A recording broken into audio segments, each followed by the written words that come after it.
The Aztecs believed that the world consisted of 13 levels of heaven and 9 levels above the earth, each level associated with a specific set of gods. Perhaps you didn't know that the Aztec civilization revered the sun greatly, considering it the source of life. They, as people living in Mesoamerica, a region central to the universe, were regarded as the children of the sun.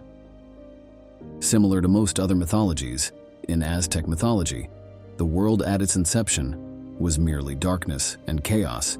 Then the divine couple Tonacahua and Tonacatuctli, also known as two different manifestations of the god Omalteotl, who embodies both male and female aspects, representing good and evil, light and darkness, fire and water, judgment and forgiveness. They gave birth to 4 divine sons: Tlaloc, the god of rainstorms; Huitzilopochtli, the god of the sun and warfare; Quetzalcoatl, the god of wind; Tezcatlipoca, the god of the night, of magic. After 600 years, these children of the two gods began to create the universe and all other gods, including the creation of the sun. As mentioned earlier, the Aztecs believed that the sun was the factor sustaining all existence in the universe. However, even the radiant energy of the sun, nurturing life, cannot last forever. At some point, when depleted, the Earth's energy will enter a phase of destruction, followed by regeneration. For the world's rebirth to occur, a deity must volunteer to sacrifice themselves, leaping into the flames to self-immolate.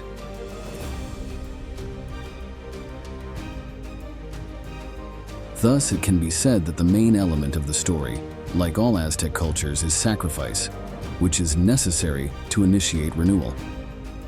According to Aztec mythology, the world, called the face of the sun, once existed in the first world, which was the first sun, created when the god of the night, Tezcatlipoca, voluntarily jumped into the fire to create it. From the ashes of the gods created giants who only ate acorns to survive. Due to a disability in its hind legs and a battle with the primordial crocodile Isipactli, the sun generated by Tezcatlipoca was not perfect, or rather, it was more accurate to say it was a half-sun. Nevertheless, this world lasted for 606 years. Until the god Quetzalcoatl, the god of wind, the sky, and the stars became angry, overthrew Tezcatlipoca from the sky, and cast him down. In a fit of rage, Quetzalcoatl sent jaguars to devour all the giants, thus officially ending the first sun cycle after the destruction of the first sun. The wind god Quetzalcoatl became the second sun, or the sun of wind, recreating the world and creating humans of normal size, who only knew how to eat pine seeds, seemed fine until humans began to change, becoming cruel and degenerate, ceasing to show proper respect for the gods. And this was when the god Tezcatlipoca sought revenge. Disguised as a sorcerer, he used dark magic to curse all the wicked humans into monkeys. Witnessing this, Quetzalcoatl also became saddened and left the sun, transforming into a great storm that swept away all the humans, or monkeys, from the earth. Thus, the second cycle officially ended, lasting for 676 years. After Quetzalcoatl abandoned the sun, the rain god Tlaloc became the third sun, and thus, this sun was also known as the Son of Rain. At this time, Quetzalcoatl also created a new race of humans, and thanks to the rain, this world flourished, and humans could sow corn seeds by themselves. It can be said that this was a world of happiness and prosperity. However, the god Tezcatlipoca once again became the troublemaker. He seduced Tlaloc's wife and led her to a place unknown to anyone. In great sorrow for his betrayed wife, Tlaloc forgot his duties as a god. He shone like the sun, but refused to bring rain, ignoring the pleas of the people. Therefore, a terrible drought swept across the earth, killing many people, and finally, in a fit of anger at the incessant begging, Tlaloc also sent a great rain down. However, instead of saving the people, it killed even more, and not stopping there. The god also attempted a rain of fire to destroy the world. Thus, the third sun cycle, lasting for 364 years, ended with a barren earth. The gods then rebuilt an entirely new earth from the ashes. The successor to the title of the fourth sun, was the sister of Tlaloc's predecessor, the water goddess Chalchiuhtli. In this era, humans began to know how to plant corn to sustain themselves. However, once again, the god Tezcatlipoca was the destroyer of all. Both the people and Chalchiuhtli felt great sorrow when he accused the goddess of not truly loving humans and only showing kindness when praised. Chalchiuhtli was also deeply saddened, to the point where she wept the tears of blood for 50 years thereafter, causing a terrible flood that drowned all the grieving humans across the earth. The water sun perished after 676 years of existence. Unable to accept the sight of humanity being destroyed once again by Tezcatlipoca, the god Quetzalcoatl descended into the underworld to steal the bones of the dead from the Lord of the Dead, Mictlantecutli. Then, using magic and his own blood, the god resurrected humanity under the light of the fifth sun. Finally, the world we live in corresponds to the fifth sun, the sun of oscillation. This is the newest cycle still ongoing, and the only cycle where there is movement in the sun. In this cycle, there will be two gods competing to become the sun. That is Tequistecatl and Nanahuatzin, due to the production of the gods, so that both jumped into the fire, leading to the fact that now the universe has up to two suns. The world is too bright, and the other gods support the idea that Nanahuatzin threw a white rabbit at the god Tequistecatl, causing this sun to dim into the moon because it was too weak. Therefore, the gods had to continuously shed blood for this sun to maintain its existence, and the Aztecs believed that every natural disaster occurred as a sign that the sun was running out of energy, and the gods no longer had the strength to bleed, and every time like this, the Aztecs had to perform human sacrifice rituals to contribute more energy to the sun and prolong the existence of this universe.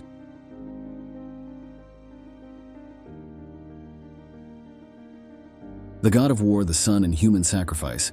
This Aztec deity is not only a mighty warrior revered and feared by mortals, but, like his Aztec counterparts, bears a name that is quite challenging to pronounce. Huitzilopochtli. Huitzilopochtli, also known as the Southern Hummingbird, is the revered god of war of the Aztecs and the patron deity of the Mexica people. Initially of little importance to the Nahuas, after the rise of the Aztecs, Tlaxcala reformed their religion and elevated Huitzilopochtli to the same status as Quetzalcoatl, Tlaloc, and Tezcatlipoca, transforming him into a sun god. Thus, Huitzilopochtli replaced Nanahuatzin, the sun god in Nahua mythology. Huitzilopochtli is believed to constantly battle darkness and requires nourishment through sacrifices to ensure the sun's existence for the 52-year cycle, which forms the basis of many Mesoamerican legends. He plays a central role in the Aztec myth of the universe's creation and is believed to have guided the Aztecs to their capital, Tenochtitlan. The Templo Mayor, or the city's main temple, is dedicated to Huitzilopochtli, and it is believed that warriors and women who died in childbirth would join his retinue. While the Aztecs believed Huitzilopochtli to be powerful, they did not consider him invincible. They acknowledged that the god of war would ultimately fall, and his demise would lead to the end of the Aztec Empire. Throughout much of Aztec history, Huitzilopochtli was revered as the patron god of the Aztec Empire. In his name, the Aztecs built massive temples, performed countless human sacrifices, and conquered vast regions of Central America. The legends surrounding the potential apocalypse if Huitzilopochtli were not fed enemy warriors captured in battle likely inspired many more Aztec conquests across Central America in years past.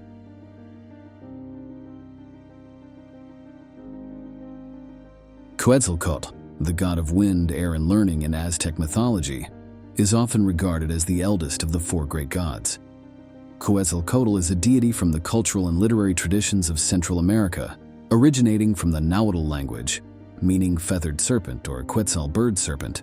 Legend recounts that Quetzalcoatl, along with his guide, the dog god Xolotl, journeyed through the 9 levels of the underworld with 9 gates to reach Mictlan, the realm of the god of the dead, Mictlantecutli, and his wife. Here they witnessed the gruesome sight of the couple sitting at atop a pile of human bones, gnawing on raw flesh. Quetzalcoatl pleaded to bring the bones to the surface, but the Lord of the Underworld adamantly refused. He challenged Quetzalcoatl to make a seashell blow like a trumpet, promising to grant his request if successful. Quetzalcoatl instructed some worms to hollow out the shell to create a trumpet, then directed some bees to buzz inside to create sound. The resulting trumpet was so loud that its echo reverberated throughout the dark underworld of Mictlantecutli. This trumpet, a real-life artifact of the Aztecs, sounded akin to the cries of those near death, sending chills down the spine. I'll make a video discussing this trumpet from the underworld soon.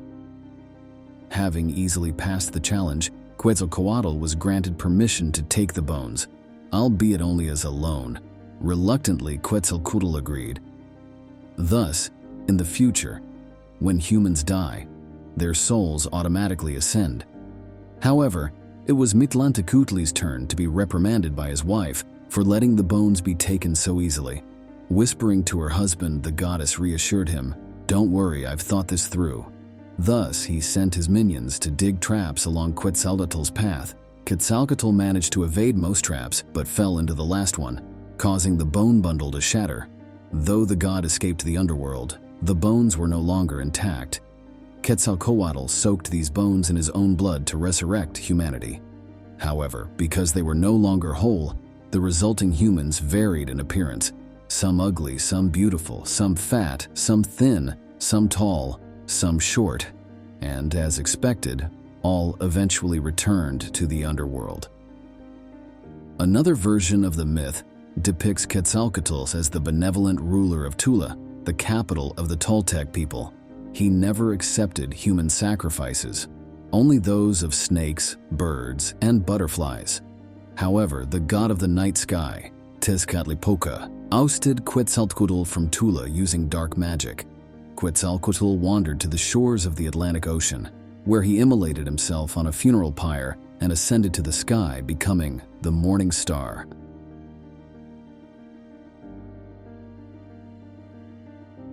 Tlaloc is the rain god in Aztec religion, revered as the bestower of life and sustenance. He was once one of the principal deities of the agrarian tribes in central Mexico for centuries until the northern warlike tribes invaded the region, bringing with them the solar cult of Huitzilopochtli and the starry sky god, Tezcatlipoca. The syncretic nature of Aztec religion elevated both Huitzilopochtli and Tlaloc to the top of the pantheon. The Teocalli, the grand temple at Tenochtitlan, the Aztec capital, supported on its lofty pyramid two equal-sized precincts, one dedicated to Huitzilopochtli, painted in white and red, and the other reserved for Tlaloc, painted in white and sky blue. In Aztec iconographic art, many sculptures and other works have been mislabeled or confused with Tlaloc. For a time, anything abstract and more fearsome than usual was attributed to Tlaloc. However, the two main identifying features of Tlaloc are his fangs and round eyes. Tlaloc is not only highly revered but also deeply feared. He has the power to bring rain or cause droughts and famine. He hurls lightning bolts to the earth and unleashes devastating storms. It is believed that Tlaloc, his attendants, can send different types of rain to the earth, either beneficial or destructive to crops. Some illnesses like goiter, leprosy, and rheumatism are believed to be caused by Tlaloc and his fellow deities. Though the dead are usually cremated, those who die from one of these particular illnesses, drowning or being struck by lightning, are buried. Tlaloc grants them eternal and happy life in his heavenly paradise, Tlalocan. 18 months in the Aztec calendar were dedicated exclusively to Tlaloc and his fellow deities, the Tlaloque believed to reside atop mountains. Children were sacrificed to Tlaloc in the first month, Atlcawalo, and in the third month, Tozostantli. In the sixth month, Etzalqualisli, rain priests bathed in a lake. They mimicked the calls of waterfowl and employed the mist magic, Ayochikawasli, to summon rain.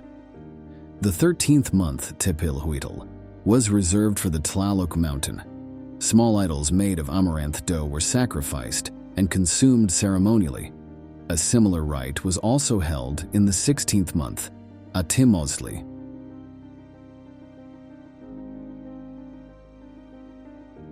It's becoming increasingly clear that Tezcatlipoca is one of the most important Aztec gods, not only because he is one of the creator gods, but also because he is the first embodiment of the living world. The fact that we live in the fifth sun also implies that there were 4 previous worlds, or suns. Each new sun was formed after a catastrophic event that wiped out all life on the sun before it. Tezcatlipoca played a role in previous iterations of the world, but also has a role in the latest one.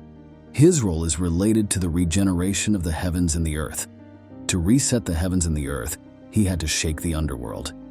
This combination also explains Tezcatlipoca's ubiquitous presence in heaven, earth, and the underworld. He was there when they were created. In any Aztec mythological explanation, Tezcatlipoca doesn't actually have a good relationship with his brother Quetzalcoatl. In fact, they fought more often than not. Both are considered life-givers, and some even believe that Tezcatlipoca originally brought life to the Aztecs. However, becoming the first sun doesn't mean that Tezcatlipoca did a great job as the supreme god. During Tezcatlipoca's time as the sun, he couldn't shine brightly enough for the earth to thrive. However, his brother Quetzalcoatl intervened and did it himself. As a pure sorcerer, Tezcatlipoca caused the death of many Toltecs with his black magic and instigated Quetzalcoatl to commit moral transgressions, drunkenness, and carnal love, thus putting an end to the golden age of the Toltecs. Under his influence, the practice of human sacrifice was introduced to central Mexico. Other major gods include Tlaltecutli, or Coatlicue, the earth goddess, Mictlantecutli and Mictancutl, the pair of gods of the underworld and death, Chalchuclicu, the goddess of lakes and streams and also the ruler of the fourth sun before it was destroyed, Saptodec, the god of fertility and natural cycles, Huahuteotl or Shutacutli, the god of Firei, Tlaxalteotl, the goddess of fertility and sexuality, Xochipilli and Xochiquetzal, the gods of singing, dancing, and games. In some regions, especially Tlaxcala, the god Mixcoatl or Camaxtli is the patron deity. In addition to the major gods, there are dozens of minor gods, each associated with an element or concept, and as the Aztec Empire expanded, the number of gods increased due to the assimilation of conquered local gods. Additionally, the major gods have many different aspects, giving